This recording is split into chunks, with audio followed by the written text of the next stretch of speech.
Now, Kenya opposition chief Raila Odinga has maintained a firm stance that no agreement will be reached unless the issue of high living costs and election audit are effectively addressed.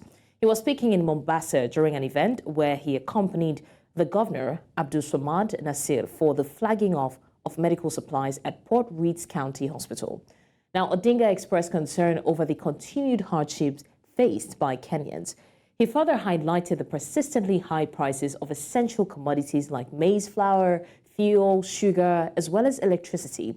He criticized the government for its perceived lack of commitment to addressing the high cost of living. Well, joining us to have this conversation now, I'm being joined by two gentlemen. First, we have Rickson Mobarack Etindi, political analyst in Nairobi, Kenya. Thank you so much, Rickson, for joining us. Thank you very much. It's a pleasure. We also have Vincent Ayako, a resource mobilization and strategic partnership manager at Global Peace Foundation, Kenya, Nairobi. Thank you so much for joining us as well, Vincent. Thank you for inviting me to this live audience. Thank you.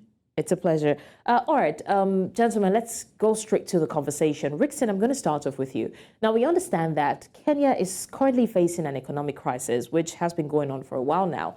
But what exactly triggered Odinga, to make that decision? Some people will say that he's still pursuing selfish interests, but others will be like, to what end? So what exactly inspired him to make that decision? What is triggering him? Rickson? To address the question, I'll start by telling you that Mr. Raila Odinga is one of the most selfless political leaders we have in Kenya. And by him refusing to do that, it's nothing directed to his own political gain.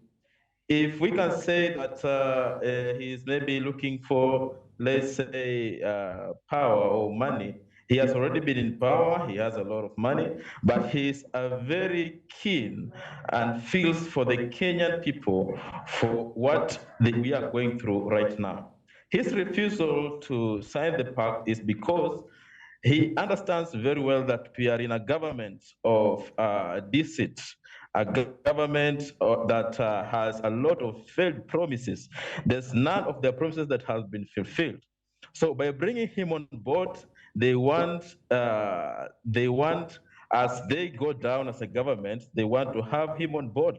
They want to go down with him. That's why he refused, because he has been repeatedly been advising the government and telling them that it is very important that you look at the welfare of your citizens first, ensure that they are okay before you can overtax them, before you can collect what you want to do whatever you have.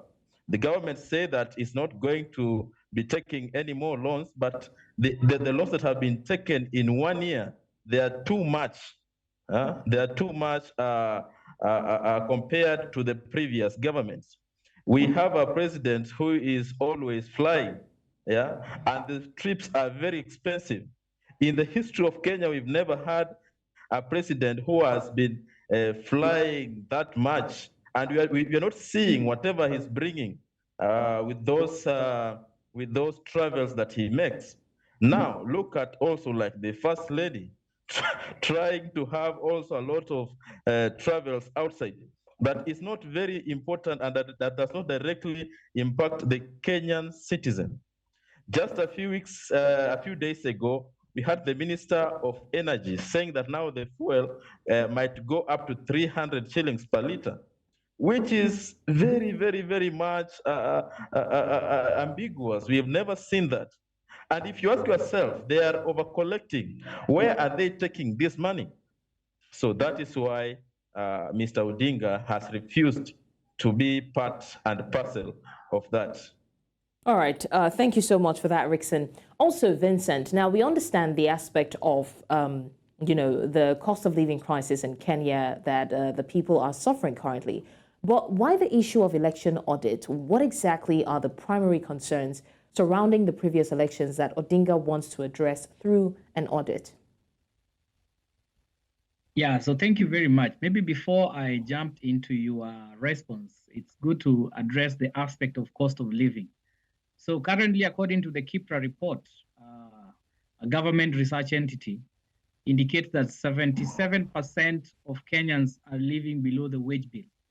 So the wage bill currently that stands at around 15,000 Kenya shillings. So if you translate that to the US dollar, that's around $100.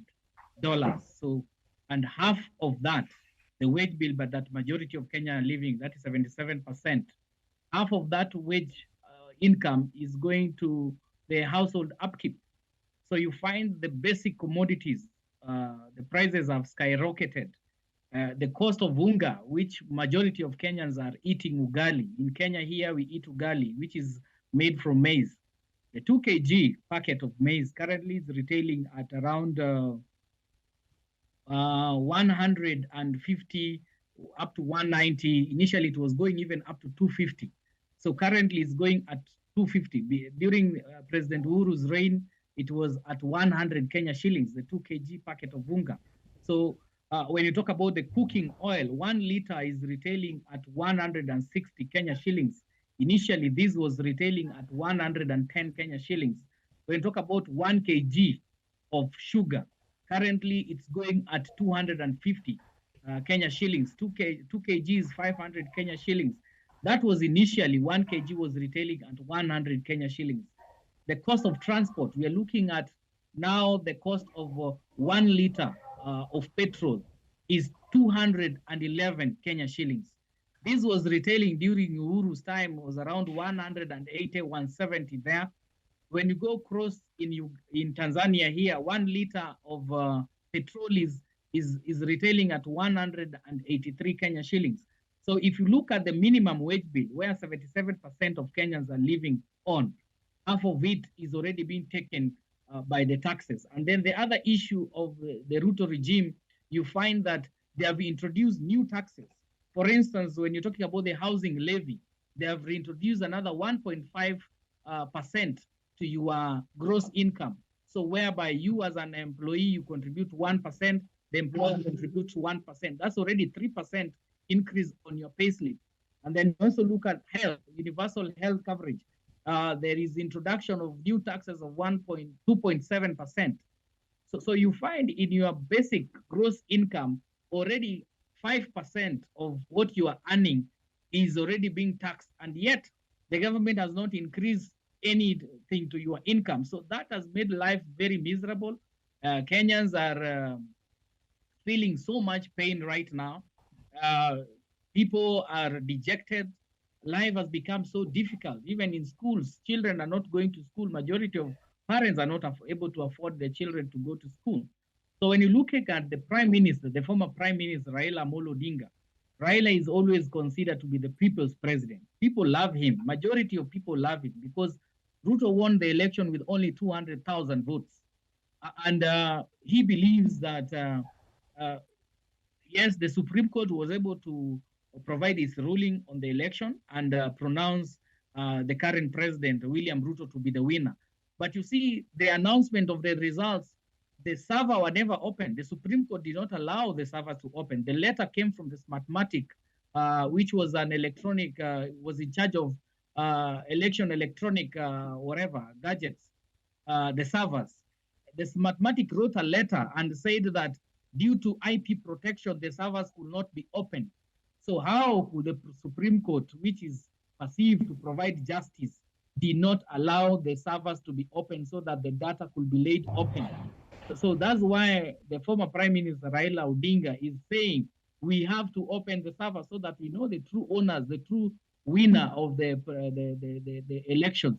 And in his manifesto, the demonstrations that were happening in Kenya were based on the high cost of living, and it was every part of the country was demonstrating on the high cost of living. So during this agreement, this bipartisan talk between the president and the opposition, one of the agenda items now is reduction of the high cost of living. And what Raila is demanding that the government should be able to negotiate in goodwill and tell Kenyans how will they be able to reduce the cost of living of the basic commodity, the cost of fuel. So that's why Mr. Raila is advocating for transparency in the election process, so that when the leaders are or sharing their manifestos, these manifestos should be realized. They should not be based on deceit and lying to the people, because majority of the promises that were given by the current president have not been fulfilled. So that's why he's saying, let's work this on the ballot by ensuring that in the coming election 2027, even that server need to be open, so that anybody who wants to think of doing anything that is not legal in terms of the electoral process know that the course of justice will go to the logical conclusion. Thank you. All right. Thanks so much for that, Vincent. Now, Rickson, what exactly are the implications of not signing the bipartisan agreement? By not signing the bipartisan agreement, for me, I'm very much in support of that, because there's no need of entering into a pact that you know very well that you are going to sell out your people. As said earlier by the former president, this old man has nothing to lose. He has enough to stay home and relax, but he feels for the Kenyan people. Why should he go on signing something that is going to punish the common mwananchi, the common civilian? The Ruto government has become one of its kind that we've never seen, because I said earlier on this platform that people are losing their jobs. You saw like in a few weeks, in a few last weeks, we had a report that some even civil servants were going to lose their jobs. Now, what are they going to do? Doing business in Kenya right now is very hard because of the taxes, the KRA harassment, and everything. This is a government that is harassing investors. This is a government that is not investor friendly. This is a government that allow me to say, is a kickback government. Now, you look at now the issue of, let's say, KRA. Go to other countries. You are treated very well. You have nothing, but now corruption has extended its way to the airports, to the hospitals, everywhere. And this is because, if a leader is not corrupt, if a leader does not condone corruption, we cannot be having such like things. We had a very serious investor here in Kenya called Rai, who had employed a lot of Kenyans in his companies here in Kenya. He is just being fought because I don't know why. The guy is now considering closing down. Some of the sugar mills are being closed down because it's a government. That this is his words. He said that he's being fought because he does not want to in brackets do what the government wants to tell him. Look at the issue. A country without education is a country that is perishing. Now, look at the cost of education in Kenya right now. The free primary education that was brought in by the late President Mwai Kibaki is now going to be abolished. The free secondary education is now going to be abolished. Now go to the universities. Personally, I was a beneficiary of a joint admission board university fee that I paid a total. It did not go beyond 70,000 for all my 4 years. But now see, one semester, someone's being told to pay 150,000. Look at that. How is the poor person going to educate their children or something like that? Yeah. Look at the issue of, let's say, issuing out of bursaries. Some things happen in this country that you cannot even explain. You cannot even explain how they are doing. So the government right now should just try its best to be investor friendly, bring in more investors by giving them a good business environment so that they can come and make more Kenyans so that they can collect more taxes. It does not make sense trying to collect everything that someone is earning. How are they going to survive? The president came up with the issue of that he's going to fight the dollar, is going to buy fuel with the Kenyan shilling, which sometimes some of the things are not really they're not really realistic. Right now, the dollar is skyrocketing. By the time of the former president, the dollar was around 110 to 120. Currently, the dollar is 156. This has an implication with the international trade. Remember, Kenya is a country that has not maximized on internal production. We rely on imports and etc. How are the business people going to do business if the dollar is that high? And you know, by increasing the cost of fuel, first of all, that you have literally increased everything. Transport is going to increase. When transport is going to increase, even those things that we buy from outside are going to be they're going to raise their prices, etc. So I can say that it is high time that the government tries to go back and rethink on the strategy. The government economist, I can say, has failed. The economist has failed. One professor, David D, has failed to advise the government accordingly. And I understand maybe this is a government where maybe you can give your advice, but it's not taken seriously. The country wants to be run like a cattle dip or something. We had a president whom they called a drunkard, which is still fine. It's better that drunkard than a brother of Jesus who is really punishing us that much. So Okay. I can say that it is high time that we try to sit down. The president should call his maybe this opposition leader and try to talk to him and see how we can move the country forward. Otherwise, we are going to have a surge in crime. We are going to have, because Kenyans are going to do anything in order to survive, and that's not a state that we want to see in our country. Okay, thank you so much, Rickson, for that. Now, Vincent, it's good to see that Raila Odinga is more solution inclined, solution oriented. But he wants these addressed before affixing a signature. But has he proposed any specific measures, or is there anything that he has planned for Kenyans to alleviate the cost of living crisis? Vincent? It was part of his campaign agenda. When you're talking about the universal health coverage, that right now the current president has introduced a tax of 2.5% to ensure that all Kenyans get universal health care. It was his campaign agenda, and he talked about Baba Care. Baba Care was to ensure that each and every person have got access to quality and affordable health care, which was going to be supported by the government.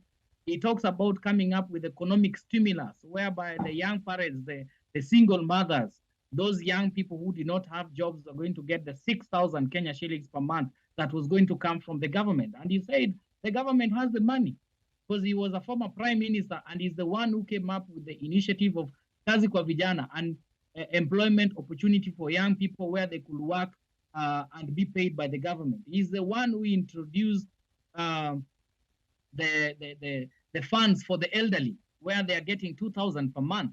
So when Raila talked about coming up with Baba Care, and he talked about free primary, secondary, college, and university education, and I remember during his campaign agenda, he used to say that all those costs involved in education were going to be paid by the government. So the other day, I saw the President Ruto launching universal healthcare, whereby the county governments, level 2, dispensary, level 2 and level 3 hospitals are going to provide free medical care to the people. This was not in their campaign agenda.